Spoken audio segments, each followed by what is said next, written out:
بسم اللہ الرحمن الرحیم۔ السلام علیکم۔ روزانہ واقعات سننے کے لیے اس چینل کو سبسکرائب کریں۔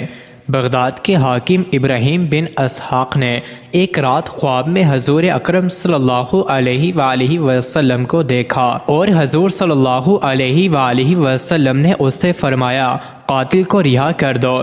یہ حکم سن کر حاکم بغداد کانپتا ہوا اٹھا اور ماتحت عملے سے پوچھا کہ کیا کوئی ایسا مجرم بھی ہے جو قاتل ہو؟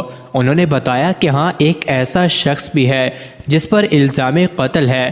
حاکم بغداد نے کہا، اسے میرے سامنے لاؤ۔ چنانچہ اسے لایا گیا۔ حاکم نے پوچھا کہ سچ سچ بتاؤ، واقعہ کیا ہے؟ اس نے کہا، سچ کہوں گا، جھوٹ ہرگز نہ بولوں گا۔ بات یہ ہوئی کہ ہم چند آدمی مل کر عیاشی و بدماشی کیا کرتے تھے۔ ایک بوڑھی عورت کو ہم نے مقرر کر رکھا تھا جو ہر رات کسی بہانے سے کوئی نہ کوئی عورت لے آتی تھی۔ ایک رات وہ ایک ایسی عورت کو لائی جس نے میری دنیا میں انقلاب برپا کر دیا۔ بات یہ ہوئی کہ وہ نوارد عورت جب ہمارے سامنے آئی تو چیخ مار کر بے ہوش ہو کر گر گئی۔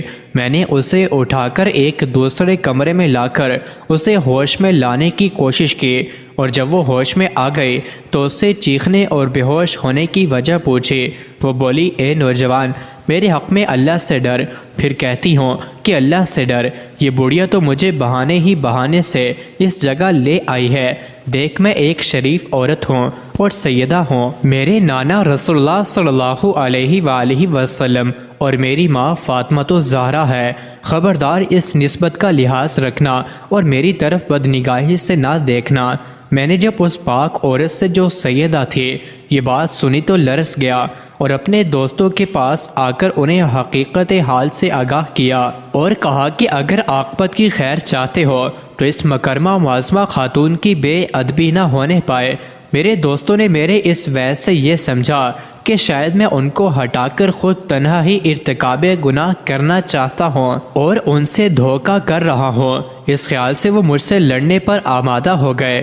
میں نے کہا، میں تم لوگوں کو کسی صورت میں اس امر شنیع کی اجازت نہ دوں گا، لڑوں گا، مر جاؤں گا، مگر اس سیدہ کی طرف بدنگاہی منظور نہ کروں گا۔ چنانچہ وہ مجھ پر جھپٹ پڑے اور مجھے ان کے حملے سے ایک زخم بھی آ گیا، اور اسی اثنا میں ایک شخص جو سیدہ کے کمرے کی طرف جانا چاہتا تھا، میرے روکنے پر مجھ پر جو حملہ آور ہوا تو میں نے اس پر چھری سے حملہ کر دیا اور اسے مار ڈالا۔ پھر اس سیدہ کو اپنی حفاظت میں لے کر باہر نکالا تو شور مچ گیا۔